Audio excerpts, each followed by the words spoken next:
আমি জানি তুমি আমাকে অনেক ভালোবাসো, আর আমিও তোমাকে অনেক ভালোবাসি।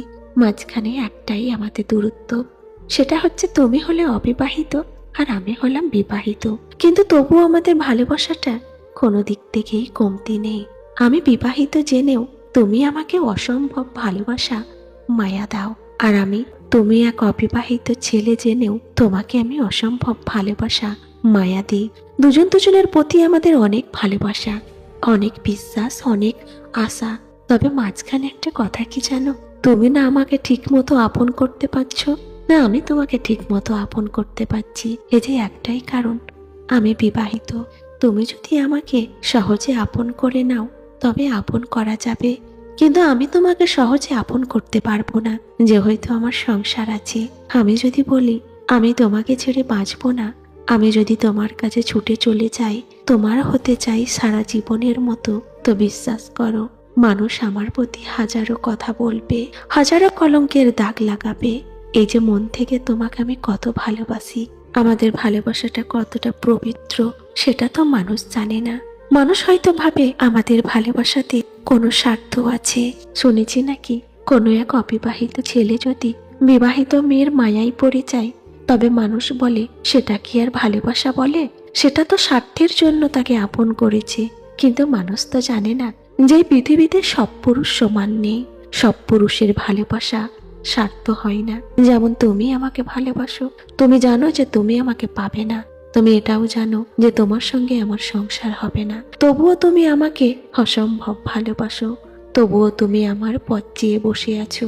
কেন জানি না তুমি আমাকে এত ভালোবাসো। আমি সব পুরুষের কথা বলবো না, তবে তুমি পুরুষটা সম্পূর্ণ আলাদা। তুমি কখনো আমার শরীর স্পর্শ করতে চাও না, সবসময় তুমি আমার মনে স্পর্শ করতে চাও। কখনো তুমি আমাকে ফোনের ওপার থেকে নানান ভালোবাসার স্বপ্ন দেখাও না, তুমি আমার স্বপ্নটা বাস্তব করার চেষ্টা করো। তুমি কখনোই আমাকে হাজারো মিথ্যে ভালোবাসার আশা দাওনি, যেটাই বলেছ মন থেকে সত্য বলেছ। এই যে তোমার মধ্যে এত গুণ, এত ভালোবাসা, সেটা মানুষকে আমি প্রমাণ করতে পারবো না যে হয়তো আমি বিবাহিত। ওই যে কথাই আছে না, একটা বিবাহিত মেয়ে আর একটা অবিবাহিত ছেলে যতই তারা জান প্রাণ দিয়ে মন থেকে ভালোবাসুক না কেন, মানুষ তবুও সেই তাদের ভালোবাসাটা পরকীয়ারই নাম দিবে, ভালোবাসার নয়। তাই তো তোমার আমার ভালোবাসাটা সমাজের চোখে পরকীয়া, আর আমাদের চোখে খুব সুন্দর একটা পবিত্র ভালোবাসা। কারণ এই ভালোবাসার প্রমাণ যে একমাত্র তুমি আর আমি ছাড়া আর কেউ জানে না। তবে বিশ্বাস করো, মানুষ যে যাই বলবে বলুক না, আমি তো তোমার। ভালোবাসা শুরু করা সহজ, কিন্তু তা টিকিয়ে রাখা অনেক কঠিন। প্রথম দিকে সবকিছুই সুন্দর লাগে, মিষ্টি কথা, ভালো লাগা, একসাথে সময় কাটানো। কিন্তু সময়ের সাথে সম্পর্ক বদলায়, বাস্তবতার ছোঁয়া আসে, দূরত্ব তৈরি হয়, অভিমান জন্ম নেয়।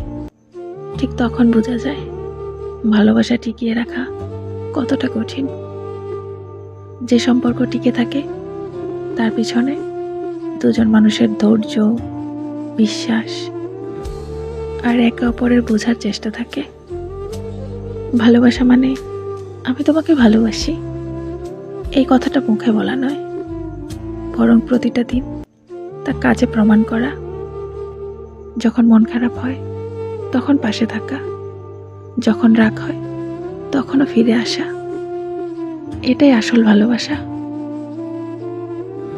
দেখুন, অতীত কম বেশি সবার থাকে, কিন্তু বিষয়টা কি জানেন, একটা মানুষের কাছে আপনি আছেন, তার বুকে মাথা রেখেছেন, অথচ সে তার পুরনো প্রেমিক বা প্রেমিকার কথা এখনো ভুলতে পারেনি।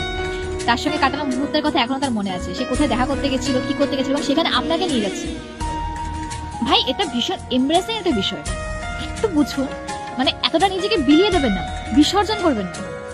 আপনি একটা মানুষ, সবার অতীত থাকে, কিন্তু যে অতীত থেকে আঁকড়ে নিয়ে পড়ে থাকলে তো হবে না।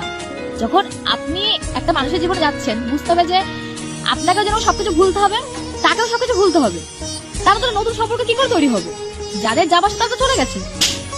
আমি একটা জিনিস এখান থেকে ক্লিয়ার করে দিতে চাই, কিছু মানুষ এরকম থাকে না, তারা মানে ওই অতীত থেকে ভুলতে পারে না, তারা কিছু করেই ওখান থেকে বেরোতে পারে না। বিষয়টা তারা বেরোতে চায় না, অথচ আপনার সঙ্গে আছে, থাকছে, খাচ্ছে, শুচ্ছে, উঠছে, বসছে, আপনার কাছে প্রতিটা ইমোশনস আপনাকে জানাচ্ছে। নিজেকে বের করে নিয়ে আসুন ওখান থেকে। তাকে তার মতন ছেড়ে সে মরুক, ও মরার জন্য জন্মেছে।